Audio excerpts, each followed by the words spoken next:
망망대해 칠흑 같은 어둠을 뚫고 배가 달립니다. 모두 잠든 새벽 4시. 붕장어 잡이 배는 작업을 시작합니다. 쉬지 않고 통발이 올라옵니다.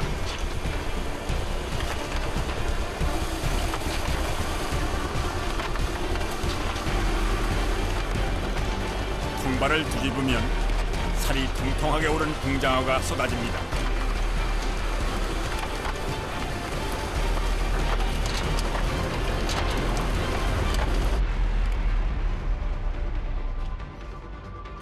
너무하고 여름하고 살이 요새 중간에도 많아요. 기운 좋은 붕장어가 꼬리를 치며 풀떡입니다. 이쁘잖아요. 장어가 이쁘잖아.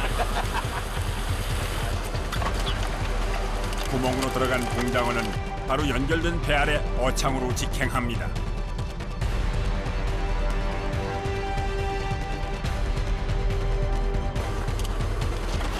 근해 바다 모래 속에 사는 붕장어. 밤에 활동을 많이 하기 때문에 보통 오후에 통발을 던지고 새벽에 거둡니다.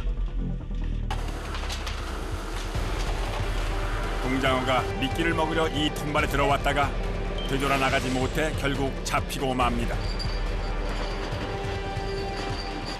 이 냄새 맡고 일로 들어가는 거예요. 이게 몸통이 큰 것도 들어가는데 이게 나올 때는 못 나오죠. 이게 안 벌어지니까. 대부분의 붕장어는 이 통발을 이용해 잡습니다. 잠시도 쉬지 않고 계속해서 올라오는 통발.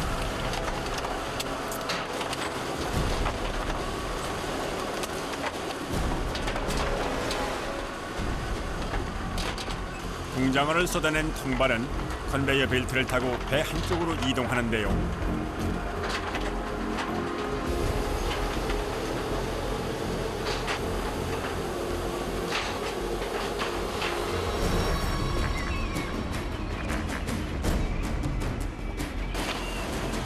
약 10,000개의 통발을 하나로 연결했던 밧줄 역시 배를 가로질러 뒤쪽에 쌓이는데요.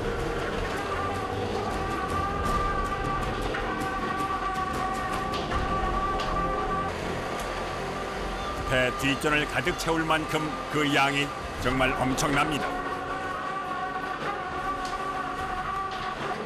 여기서 똑바로 간다 그러면은 한 경북 영천까지는 갈 거예요. 몇 킬로인데요, 이게? 한 100km.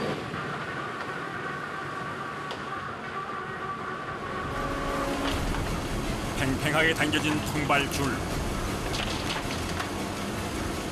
그 아래에서 한창 작업 중인데요. 그런데 그때 그만 줄이 끊어지고 말았습니다. 바다에서는 모든 게 위험하지만 그중 줄이 가장 위험합니다. 멀리서. 지금 왜 그런 거예요? 줄 끊어졌잖아요. 네? 줄이 끊어졌잖아요. 줄 끊어졌어요. 왜요? 장애물. 작업자들이 줄에 맞을 뻔한 위험천만한 상황. 배에서는 줄을 항상 주의를 해야 돼요. 줄 때문에 사고가 많이 나거든요. 근데 저 같은 경우에도 이게 지금 눈이 이게 줄이 끊어지면서 맞아가지고 이렇게 다쳐서 지금 수술을 한 상태거든요.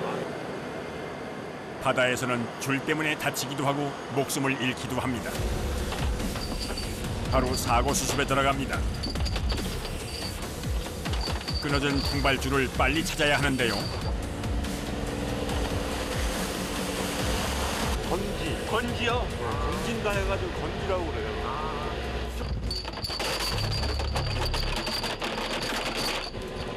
건지를 바다에 던지고 배를 달립니다.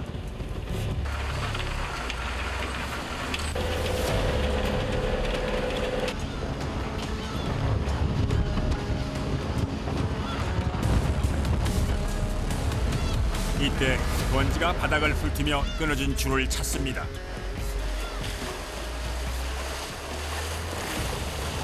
만약 바람이 심하게 불 때 끌어올린다고 생각해봐요. 엄청나게. 자체 사람입니다. 작업한 지 30분 만에 결국 끊어진 줄을 찾았습니다.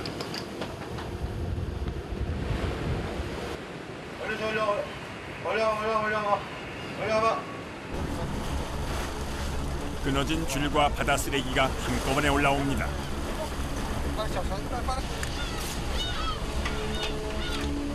통발줄이 연결되고 다시 작업이 시작됐습니다.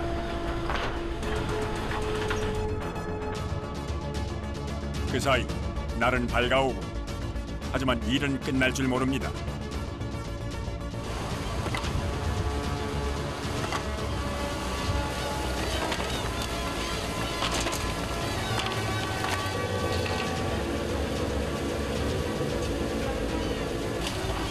계속되는 반복 작업. 작업자들은 내내 이 자세로 통발을 거두었습니다. 인내심과 끈기가 필요한 작업입니다.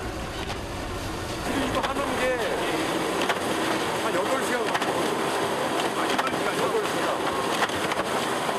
그리고 저것도 다시 투하하는데 7시간 걸려요. 이거 잠자는 시간 6시간.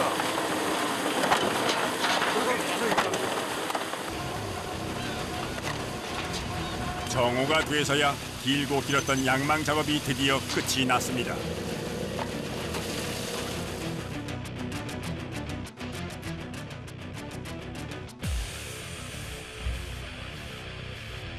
이제 다리 뻗고 한숨 돌리나 했더니 뜰채로 붕장어를 옮기는 작업자들.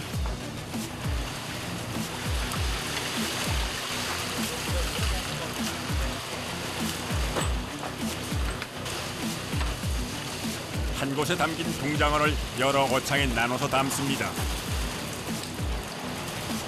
산채로 육지까지 가져가기 위해 꼭 필요한 작업이라는데요.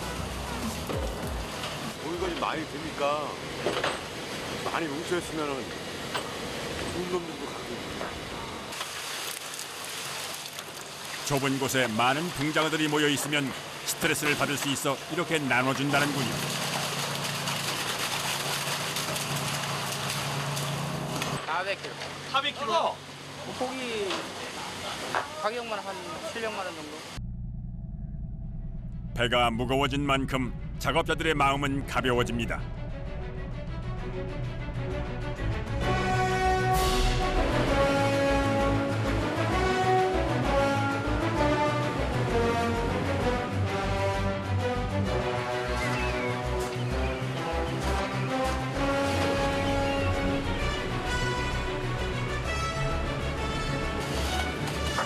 통발을 던질 곳으로 이동하는 동안 다음 작업이 이어지는데요. 먼저 통발에 넣을 미끼를 준비합니다.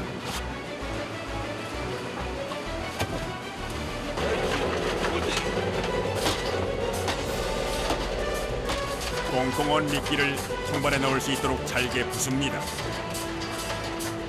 이렇게 하루에 사용하는 미끼의 양이 많을 땐 900kg이나 된다고 하는데요. 잡식성이라서 모두가 다 먹어요. 장어는. 그중에서 이제 봐가지고 좀 잘 먹는다, 철에 따라서 잘 먹는다 그런 걸 쓰는 거죠. 통발을 던질 위치가 정해졌습니다. 작업 9시간째. 투방 작업이 시작됩니다. 통발을 던질 때는 각자 역할이 따로 정해져 있는데요. 먼저 통발을 컨베이어 벨트에 올리면 다음 사람이 통발에 줄을 걸고 마지막 사람이 통발 안에 먹이를 넣고 바다로 보냅니다. 6시간 동안 쉬지 않고 나가는 거죠.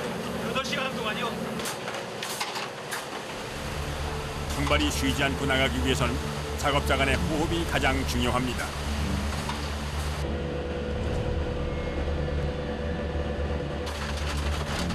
(4개월) 경력의 신참 김동진 씨. 이제 준비를 해야 됩니다. 미끼 준비부터 시작해서 기본적인 뱃일을 배우고 있습니다. 완전 돌덩어리. 힘들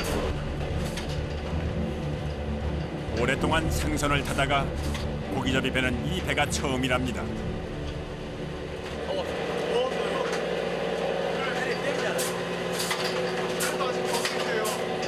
그래도 아직 겨울인데요.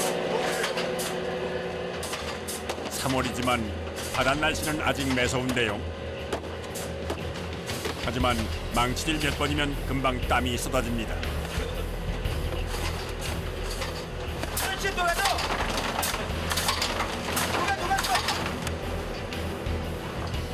아직 일이 손에 익지 않은 데다 여기저기서 굴러대는 통에 신참 선호는 정신이 없습니다.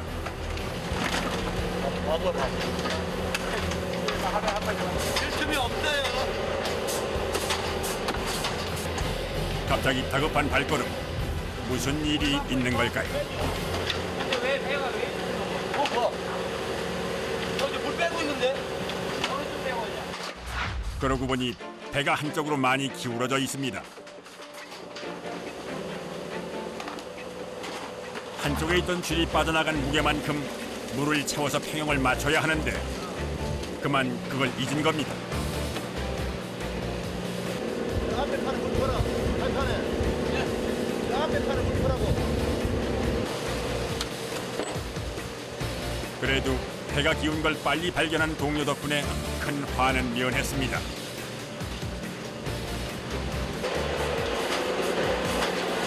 야, 네가 생각하려봐. 기름 저쪽에서 자꾸 깔고 있잖아. 어? 그 배가 어디서 뭐, 이거 어떻게 돼, 임마? 미안한 마음에 아무 말도 하지 못합니다. 땡이가 일로 배 전복돼요. 큰일 났다. 큰일 뻔했네요. 제가 칠때 작은 실수가 나와 동료의 목숨을 위협할 수도 있다는 것 이제 깊이 느꼈겠지요.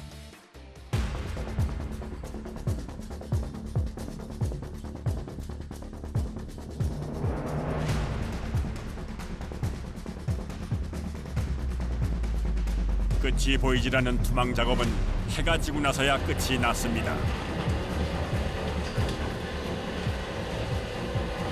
네, 오늘이 못 끝났네요. 양망에 이어서 투망까지 총 16시간의 일이 끝이 났습니다. 이제야 물 한 모금 마십니다.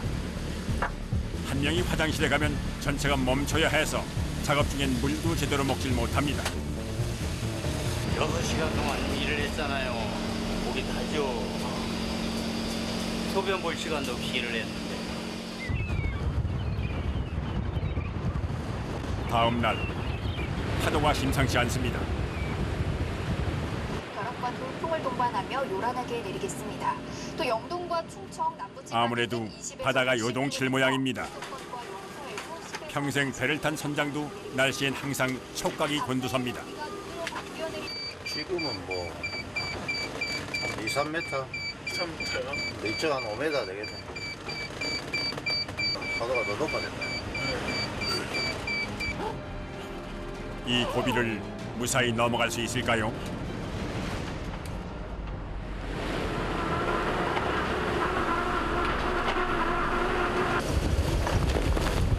결국 파도가 배를 덮칩니다.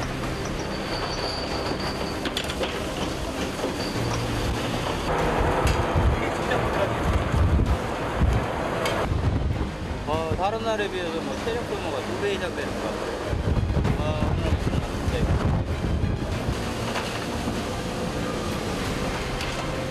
비바람을 온몸으로 맞으며 작업을 계속합니다.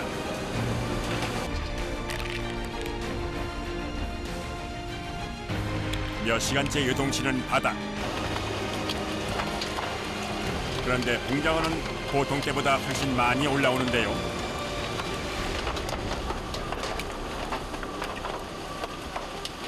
성난 바다가 이들에겐 꼭 나쁜 것만은 아닙니다. 파도가 되게 쳐가지고 한번 더 바다를 한번 디비주면은 큰 고기도 또뭐 잡힐 수도 있고 그러니까 꼭 뭐 안 좋은 것만이 아니고 봉장어로 가득 찬 어창. 이 정도면 비바람 맞으며 한 고생이 아깝질 않습니다.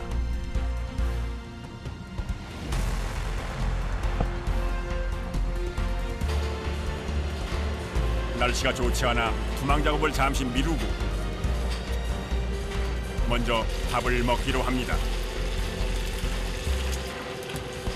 동장어잡이 배답게 동장어 탕수육에 동장어 조림까지 온통 동장어입니다. 그러니까 만약 밖에서 이렇게 만들어서 사 먹었다. 그럼 30만 원 될 것 같은데. 30만 원이요? 육지에서는 보기 힘든 귀한 상이 차려지고 작업자들이 하나 둘 모여듭니다. 수북한 밥 한 그릇을 뚝딱 해치웁니다.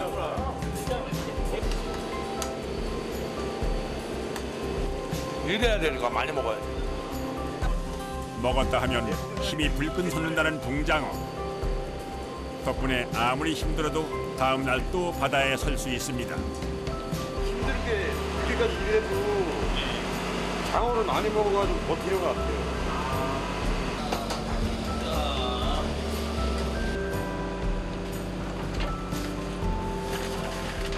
헌원실. 잠자는데. 밥 먹고 잠자는데. 거주 공간입니다. 배 아래 작업자들이 쉬는 공간입니다. 1, 2층으로 나눠져 있는 간신히 몸을 쉴 수 있는 좁은 숙소입니다. 오자마자 약봉지부터 챙기는데요. 여기 보면은 이게 다 약이지. 뭐 파스부터 시작을 해가지고 뭐 여기에 아무래도 몸이 성하지가 않죠. 맨 다 약이죠 뭐. 하루에 열 몇 시간을 같은 자세로 일을 하다 보니 몸이 남아나질 않습니다. 손가락이 이렇게 틀어져요. 이게 틀어지고 이렇게 해도 이게 붙어야 되는데 이게 많이 쓰다가 보니까 이게 붙지도 않고 이게 훈장입니다. 배를 탄다는 훈장. 오늘도 흔들리는 바다 위에서 잠을 청합니다. 다음 날도 바다는 여전히 사납습니다. 작업자를 덮치는 파도. 이 상태로는 작업이 불가능한 상황입니다.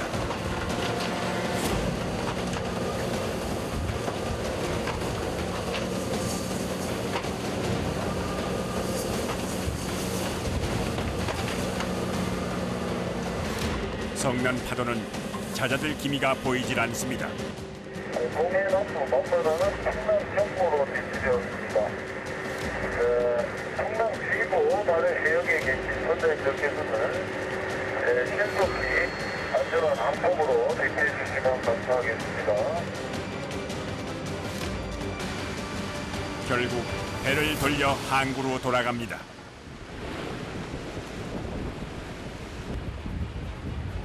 나흘 만에 다시 육지로 돌아왔습니다.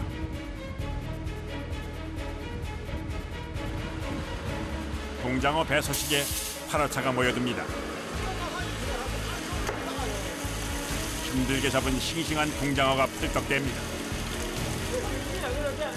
장어는 100% 활아요. 뭐 오징어나 그런 거는 이제 냉동을 해서 가져가지만 장어는 100%. 신선도를 위해 도착하자마자 바로 파라차에 옮겨 싣습니다.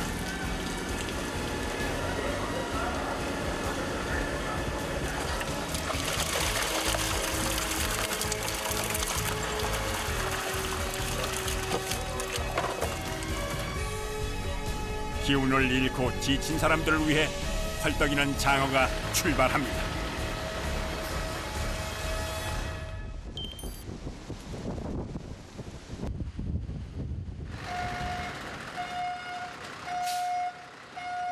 동장어를 실은 파라차가 도착했습니다. 이곳은 동장어를 손질하고 양념해서 파는 가공 공장인데요. 오늘 겁니다. 오늘 아침에 바닥입니다.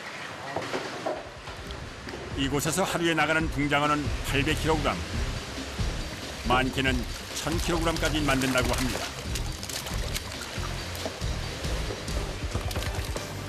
대가리를 빳빳하게 쳐든 녀석들. 한눈에 보기에도 힘이 넘칩니다. 겨울에서 몸으로 넘어가는 사이가 되나니까네 한절기에 몸이 좋으니까 장어를 많이 탔습니다. 그래서 우리가 억수로 바쁩니다. 동장어가 가득한 수조에 얼음을 붓습니다. 잡는데 편리하고 고기 육질이 좋아요. 얼음물에서 빳빳해진 동장어를 작업대로 옮깁니다. 굳은 동장어를 작업대에 올려놓고 손질을 시작하는데요.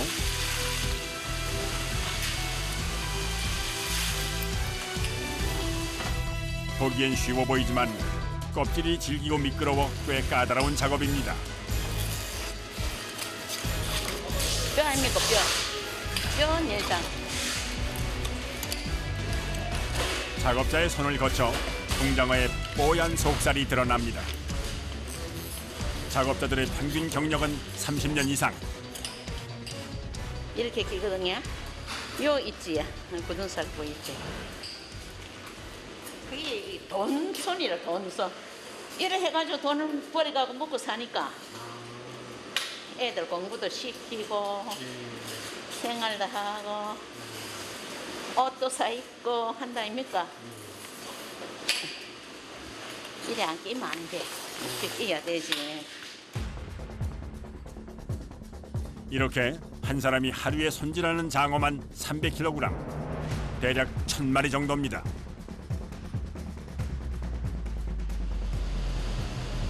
그 사이 다른 쪽에서는 양념에 재운 동장어를 굽기 위해 준비를 하는데요.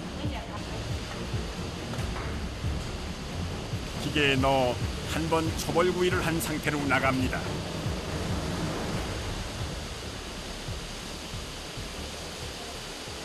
불이 두 개인데 위에는 100도고 밑에는 한 250에서 260도입니다. 13분 정도 구워집니다.